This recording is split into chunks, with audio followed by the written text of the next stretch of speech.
Waging war on corruption. It's Alex Jones.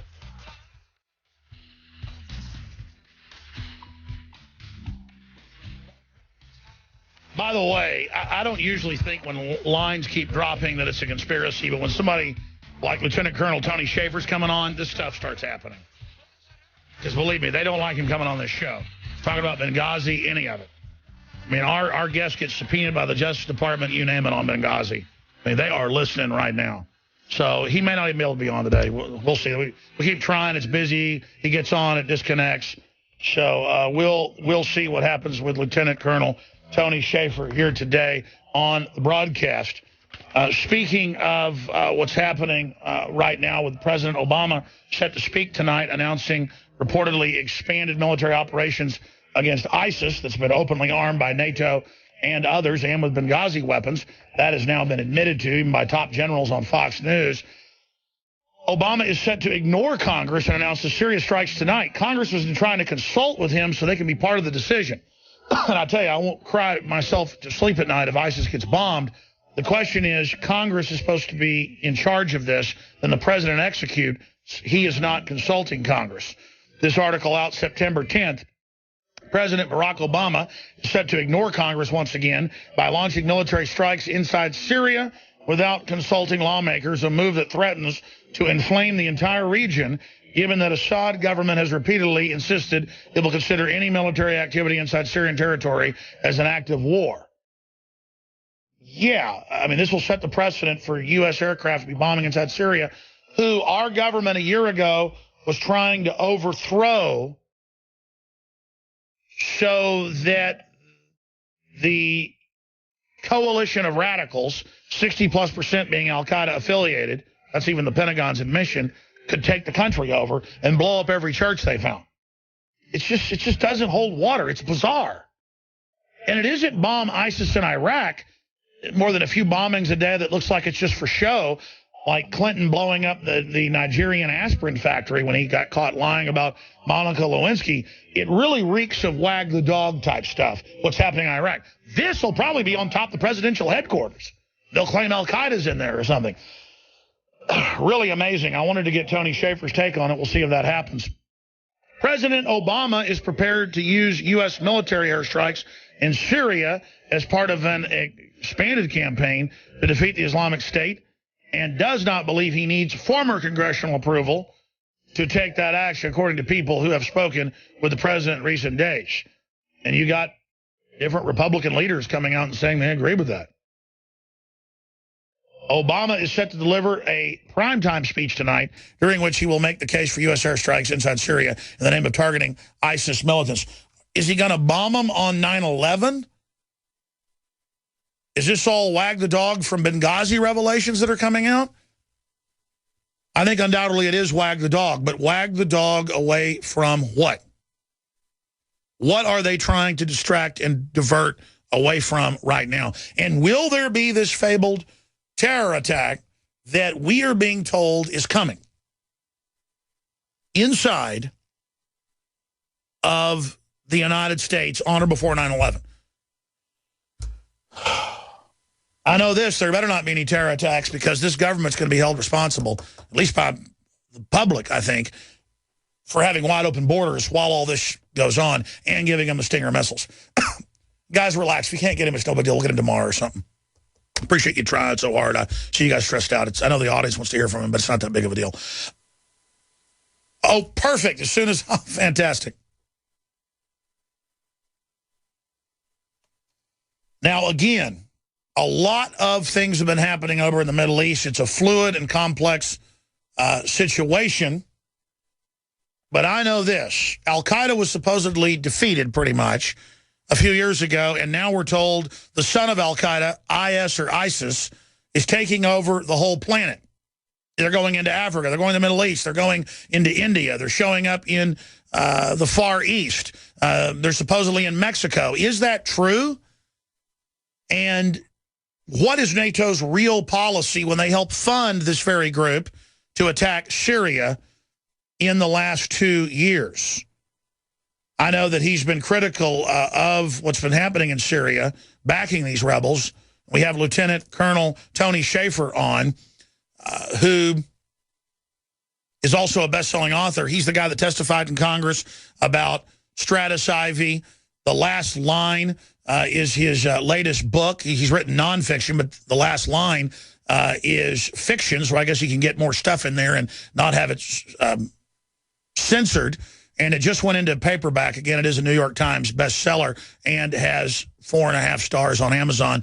And I've read the book. It's excellent. Just throwing that out there. Colonel Shaffer, thank you so much for coming on with us today. We've obviously got a lot of questions for you. Sure, Alex. Great to be on. Thank you for having me. Where should we start? The president's coming up tonight claiming he's going to strike ISIS inside Syria. What happens if Syria gets upset about that? They said they'll consider it an act of war. I thought we were backing these very rebels in Syria. What's happening? Well, we were. I mean, that's the grand irony here. And one of the things I'm hearing, Alex, is going to be, I think, troubling to your audience and to you and me both, is the fact that he's going to ask for like $500 million to fund these so-called militia. And so I'm calling it the Guarantee of Adversary Act of 2014. So we will guarantee to have enemies trying to kill us for the next 10 years based on the fact we'll be funding them. That's how insane this legislation is. Because if you like what happened in Libya, that's what he's trying to do. And so I have no confidence at all of what he's going to talk about tonight. As a matter of fact, I literally just left Capitol Hill, where we've been meeting with members and staff and had a conference on an alternate strategy we're trying to put forth that we're going to make it public. We're not going to hide our intentions to try to get some sunlight shined on this. But to your point in the opening, Alex, the very people that are now the president's going to talk about trying to kill and roll back are the ones that had he gone about conducting the airstrikes, destabilizing the Assad regime last summer. Had we done that, they would now be in charge of all of Syria, and they would have had not only the army they've stolen from Iraq, they would have had pretty much the whole Syrian army, which is it's not an unformidable force.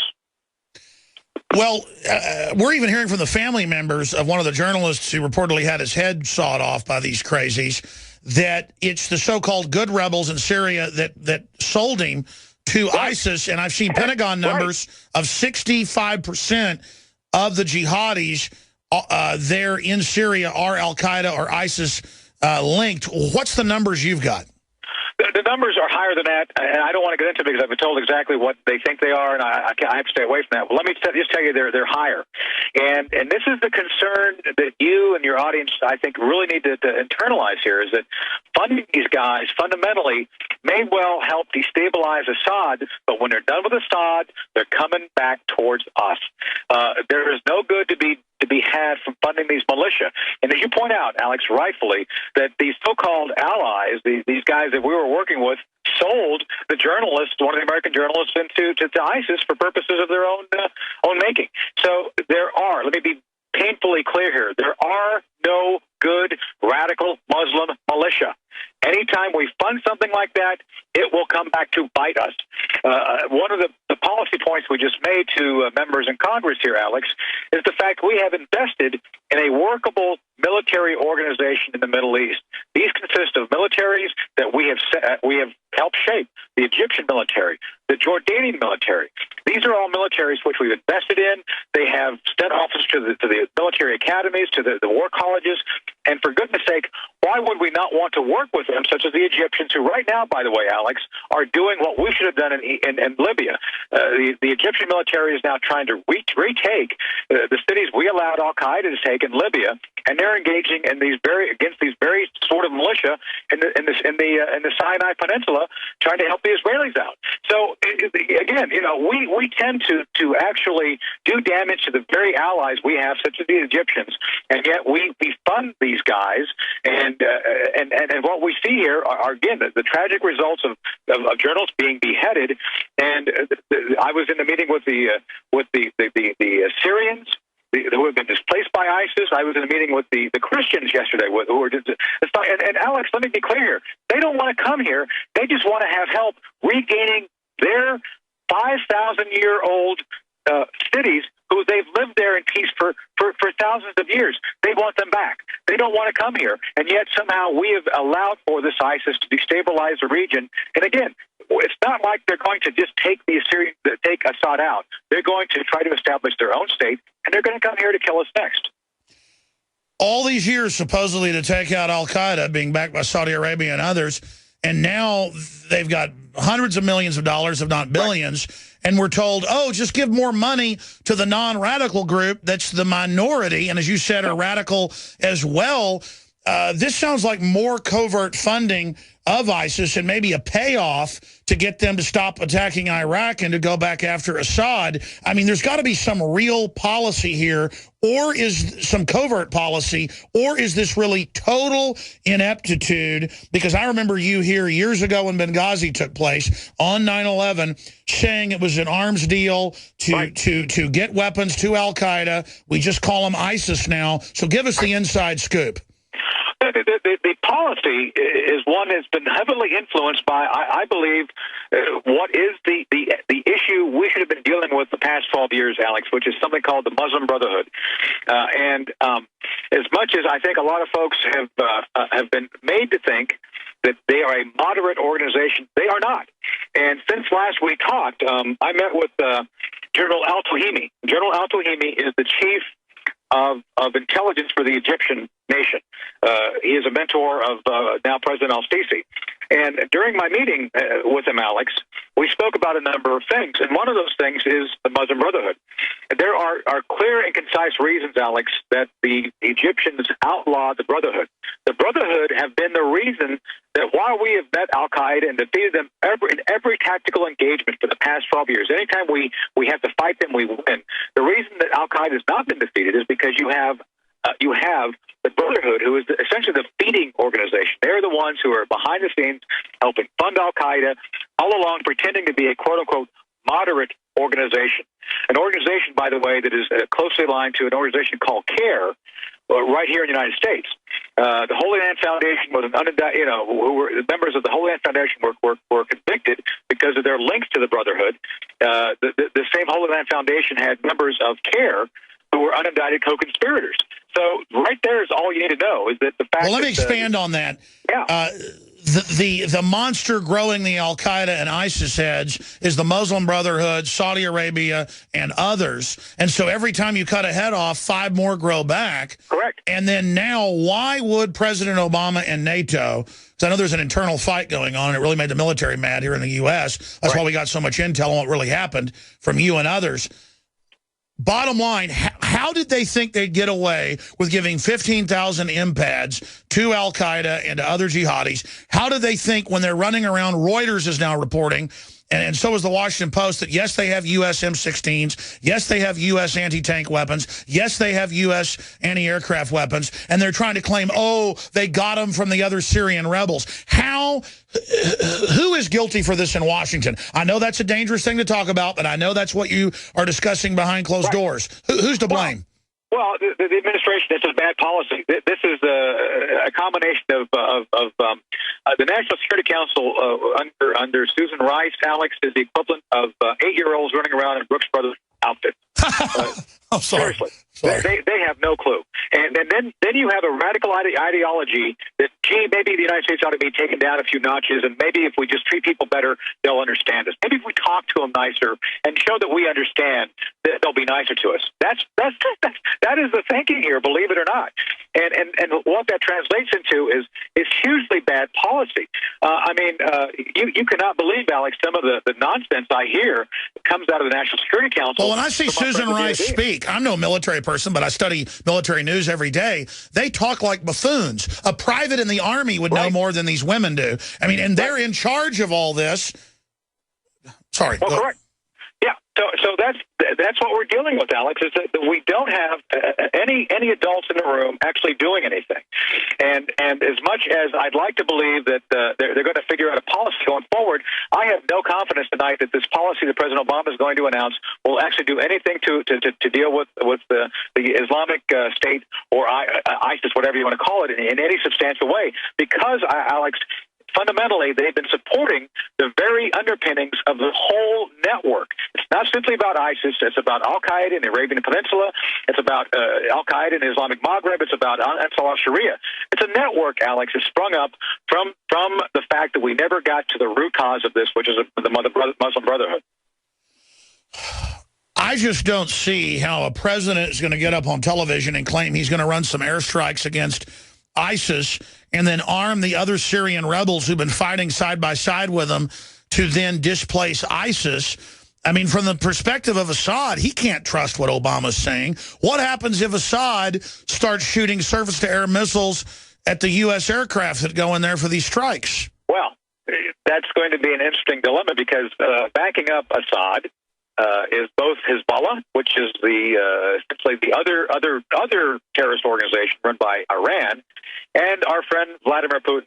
And Alex, I don't know how closely you follow my Facebook postings. I know we're friends on there, but one of the things I've predicted is that if we don't act, you will see essentially a form of the Warsaw Pact establish itself in the Middle East, and you will see Su-25 Frogfoots, which is the equivalent of the A-10s, rolling in on combat missions in this area to defeat ISIS. So if we don't do it, you will see, once Putin's done with the Ukraine, and I don't want to get into that right now, but that's a whole other bag of worms. He's distracted right now. Putin is with Ukraine. Once that's done, I would predict that you'll see Putin actually using military force via Iran to back up Hezbollah and back up his ally Assad if we choose not to do anything against ISIS. Well, could you blame, and I'm not, again, saying Russia's an angel, could you blame Russia because Al-Qaeda and ISIS is saying they're going to attack Russia next? No. And people who understand the 80s will reflect on the fact that while we were getting our behinds kicked in Beirut, once the Russians had some of their folks kidnapped by Hezbollah, and the Russians basically went back in and killed everybody and killed their families and said, you never touch us again or else we won't do the same tactics to you do to us. And that stopped the Russian issue. The Hezbollah never touched the Russians after that again. Now they're essentially a form of ally. So, no, we have to understand, Alex, that even if we defeat ISIS, someone's going to defeat ISIS. There's going to be a power vacuum, and then that vacuum becomes the issue we have to look at. Is what do we fill it with? And I've argued, and I met with again Yazidi Christians today who were talking about their plight. It's like they all believe that as much as ISIS is bad, the better of two evils is Assad, because Assad wasn't out beheading people. And I think as much as it may pain the president to have to go back against his policy, sure, we need to work with Assad on this, because otherwise we will see ISIS formulate its own nation, create safe havens, and I have no doubt that they already have at least reconnaissance folks here in the United States doing reconnaissance of targets for terrorist attacks. I know you're not supposed to say, but from my sources, and I know you've got a lot higher level than I do, you're up there at the Capitol, that they have substantive groups here in the U.S., and that this could be a way to basically blackmail Obama, because Obama now knows if there's terror attacks, and Susan Rice and others help create this current group, that they're going to get the blame for it. Couldn't we have high-level blackmail already going on? Oh, I'm seeing, Alex, the same basic patterns I saw right before 9/11 regarding our work, and you mentioned stratifying enable danger. I am seeing the same neglect, the same wishful thinking at the policy level, where they may have stealth here, but they won't really do anything to hurt us. That is what I'm hearing, and I think you have to believe. I don't know this for a fact, but you have to believe that there may be something like that going on, because what president, what policy-making body would ever allow known adversaries to to walk freely within our border simply because they think that if we'll leave, if they leave us alone, we'll leave them alone. That was the naive thinking that resulted in the 9/11 attacks. And I'm telling you right now, it may not happen this 9/11, it may not happen the next 9/11, but we are literally allowing the conditions to be created, which are going to allow the next 9/11, which I would predict is going to be far more severe, far more catastrophic than the 9/11 attacks that have ever been. Lieutenant Colonel Tony Shaffer is our guest, folks, and you can go to londoncenter.org, one of the think tank policy groups he's involved with. His site's down today because a lot of traffic, but it'll be back up soon, operationdarkheart.com. And you've got a bunch of big Facebooks. What's the main Facebook for people to visit? Well, right now, I think, you and I talked about this last time when it first came out, and you mentioned it in the opening, the last line. And you were correct, sir, in that I can talk a lot more about stuff that actually goes on through fiction than I can and through the nonfiction, which you may be interested. Mark Zaid, my lawyer, and I are still fighting a First Amendment lawsuit against the government about the overarching redactions of information which was unclassified in the first book. But with that said, I would like people to kind of focus on the last line because it deals with the idea of terrorist organizations using the southwest border to penetrate the United States. And so one of those things that, and I actually talked to Governor Rick Perry about this recently, he's trying everything he can, I believe, to try to secure the border. I think those of us who have studied this and recognize the vulnerability understand that the southwest border, as much as kids coming across are a tug at our heart, Alex, the issue is not the kids. It's about the fact that other nefarious folks, drug cartels, terrorist groups are going to use the southwest border to get their people in here. Sure. I mean, when does your novel come out? It's now gone like 6-8 months ago? It's out. It came out a year ago in hardcover, but now it's out in paperback. And sure. But the point I'm getting at is when I read the hardcover that came here, wow, time flies, a year ago before you came on, it was excellent. And I talked to you on air. I said, "This is real, isn't it?" You said, "Well, I can't say that or they'll stop me, but they won't let me publish the real book." But yeah, this is it. Since then, what about the optics of literally opening the southern border wide open, busing anybody across that wants to come across? I've been critical of Rick Perry on a lot of issues, but they've indicted him for holding back money from a drunk, crazy person while he is covertly trying to secure the border. I have to commend him and the state police. He's actually trying to secure the border, and he's been indicted. I mean, it's almost like the Democrats are secretly allied with al-Qaeda or something. Well, this goes back to our conversation about the Brotherhood. Let me be very clear on this. The Muslim Brotherhood has penetrated every aspect of our governance, every aspect, Alex. They have influence in the media. They have influence on Capitol Hill. They have been able to go through in DOD, and basically the reason we can't call Islamic radicalism is because they have done this Orwellian thing. And I have a friend of mine who told me this, that the DOD was forced to remove all references to radical Islam because of Brotherhood influence over the FBI and DOD. This is not fiction. This is the way it is. Well, that brings me to this point. I'm sure you saw the Fort Hood document came out last year. Fox News even picked it up where they said founding fathers wouldn't be welcome in today's Army when George Washington founded the Army. And then it went on, don't join evangelical groups of the Tea Party or you'll be disciplined. Since when can the Army say what you can do in your private life if it's legal and lawful? So Homeland Security says their main mission now is gun owners, veterans, conservatives, libertarians, and that radical Islam isn't even on the list. I mean, that is so crazy that they flipped Homeland Security completely on to the American people with the backdrop of the IRS now trying to shut down Breitbart and arresting Dinesh D'Souza.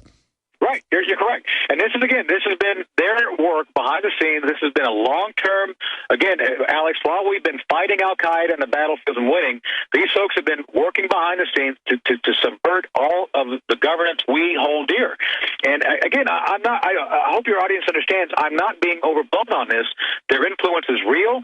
And again, this is why General al-Tohimi and now President al-Sisi outlawed the Brotherhood in Egypt. I know you're not supposed to get into this because you can get in trouble because of the commander-in-chief, but those same people were interviewed by WorldNet Daily and confirmed Obama's cousin Odinga, the prime minister down in Kenya, is making all this money and is reportedly sending hundreds of millions up there, financing it, and Obama is directly involved.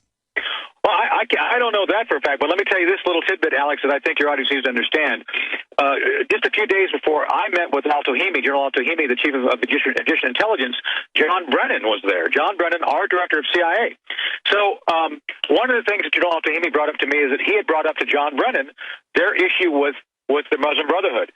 And al-Tohimi, the chief of their intelligence, asked John Brennan directly, why don't you help us attack the Brotherhood? Why don't you outlaw the Brotherhood just like we're about to do? And by the way, they have done it.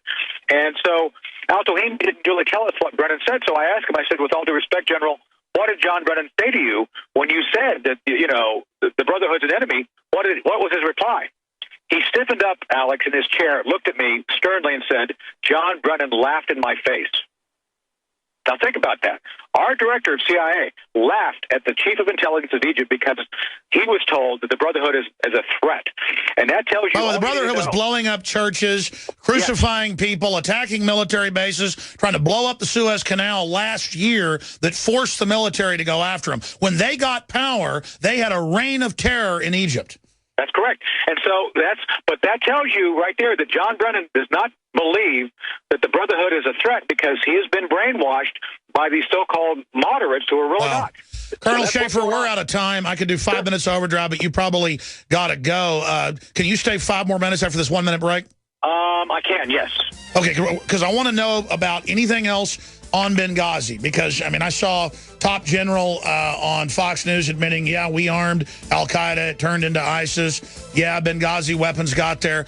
I saw Reuters admitting so much of what you talked about years ago. I want to see what you can tell us that isn't classified. And again, Colonel Shaffer is really important, folks, because he ran the entire Black Ops operation against al-Qaeda and was ordered to stand down. You have to understand, right before 9/11. We'll be right back. Stay with us in 60 seconds. You are listening to GCN. Oh, and by the way, his new book, you can find that on Amazon. LondonCenter.org is the website. Coast to coast, direct from Austin.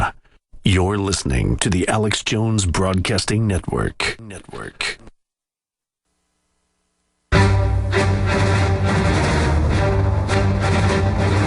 Big Brother, mainstream media, government cover-ups. All right, Lieutenant Colonel Anthony Shaffer, best-selling author, researcher, the guy that ran the anti-al-Qaeda bin Laden unit that was ordered to stand down, major whistleblower. He's on with us, still works with the Army War College and other intelligence groups. At the highest level, he's kind of graduated on from the Army now into other secret operations. And we got 4 minutes left with him.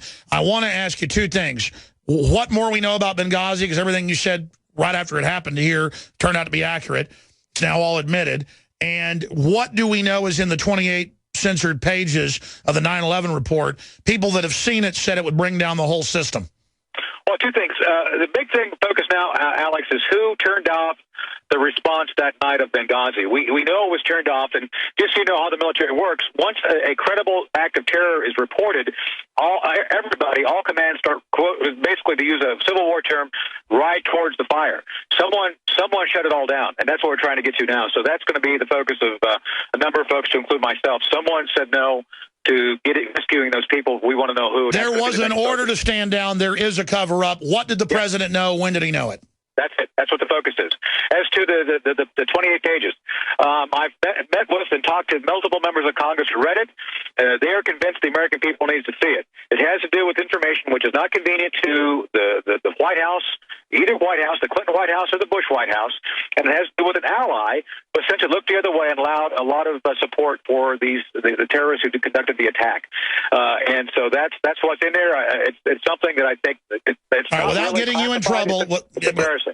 Yeah, but just to be clear, this is what I've been told, that there was a cover-up, that Saudi Arabia was involved, and basically that's why there was a stand-down, because they didn't want to embarrass the Saudis, and that's why 6 of the 10 commissioners want it released. Is that right?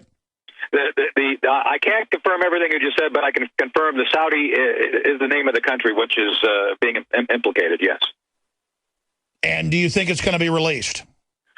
I'm working with a number of members of Congress and doing everything I can to help behind the scenes. I hope that they do. I know there's a coalition right now trying to get it released, Alex. I hope they get it released. That's right. You're working with Walter Jones of North Carolina and Stephen Lynch of Massachusetts. That's correct, yes. Well, you guys don't need to fly on any small planes, I'll tell you that. That's true. You have a lot of courage. Let me just, in the minute and a half we have left, because, I mean, you really are, like you said, in Congress, was a rock star when it came to secret operations. How have you survived? I know you've been chewed out coming on this show and other things. I mean, is it because there's good people, white hats inside the system that are protecting you? Look, I don't, just so your audience understand, I don't make a lot of money. I still struggle like everybody does. This is not like a glamorous business. People may think it's not. It's not. And I've had sufficient number of folks, Alex, who appreciate the fact I'm telling the truth as best I can to get people, I think the American people are owed the correct and truthful answer. And one of my guiding principles, for better or for worse, is I don't believe there's an expiration date on my oath of office. So what I said when I first put the uniform on, to me, it still applies to even me as a retired civilian. So I'd like to believe that that's what drives me. It's tough to get up. This morning was tough to get up to face some of this stuff, Alex. But as best I can, I'm going to try to do what I continue to do what I think is best. Now, you told me something off air that I know I can't get into, but you were just saying it's a very interesting environment right now on Capitol Hill. Right. There's a lot of things going on behind the scenes. A lot of what is going to happen next is going to depend on who gets the Senate. So, there's a lot riding on, the fact that I think a lot of people recognize, Alex, that this National Security Council, this president, have some real problems when it comes to national security. And I don't think they're going to be resolved unless Congress can get its own act together to help focus our national security. And the answer isn't giving $500 million to the other rebels. Is the answer what Rand Paul says, bombing them in Iraq and Syria, working with Assad, actually getting rid of them, and not starting an even bigger war if we don't? That's the right course of action. Plus, we're putting forward the idea of organizing an Arab NATO around Egypt and Libya, and Egypt and Jordan to help actually be the boots on the ground when we need them. And trust me, Alex, the Egyptian military are very professional. All right. Well, Colonel Shaffer, thank you so much for the time, and I look forward to speaking to you again soon. Thank you, sir. Thank you. All right. Powerful interview there. A lot of news-making intel there, I'll assure you. Just confirming what's in that 28 pages. I've confirmed it with others as well. But I got to get my reporters busy on that.